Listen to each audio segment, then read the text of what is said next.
ஆனா இந்த போதைப் பொருள் அப்படின்ற ஒரு விஷயம் வந்து இன்னைக்கு எல்லாருக்கிட்டயுமே ஈஸியா கிடைக்குது. இந்த போதைப் பொருள விக்கிறவனுக்கு ஸ்ட்ராங்கா இருக்கு. இன்னைக்கு சட்டத்துல தண்டனைக்கு ஸ்ட்ராங்கான இடம் இருக்கு. இத உபயோகப்படுத்துறவனுக்கும் தண்டனை குடுக்கணும். என்னைய பொறுத்தவரைக்கும்.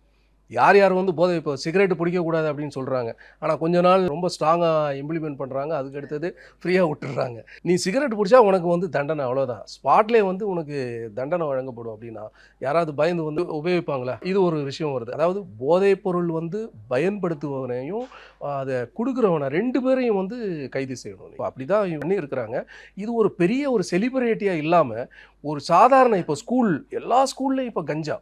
நீங்க நெறைய கவர்ன்மெண்ட் ஸ்கூல்ல, பிரைவேட் ஸ்கூல்ல வரைக்கும் கஞ்சா கலாச்சாரம். சின்ன சின்ன பசங்க. நீங்க நம்ப மாட்டீங்க. 10ஆம் கிளாஸ், 11ஆம் கிளாஸ், 12ஆம் கிளாஸ் பசங்கலாம் கஞ்சா அடிக்கிறாங்க. கூடிய சீக்கிரத்துல தமிழ்நாடு ஒரு மோசமான மாநிலத்துல ஒரு மாநிலமா இது மாறும். ஒரு நடவடிக்கை கண்டிப்பா கொண்டு வரணும். அந்த கலாச்சாரத்த அடியோட ஒழிக்கணும். தமிழ்நாட்டுல அந்த விஷயங்கள் கிடைக்கவே கூடாது.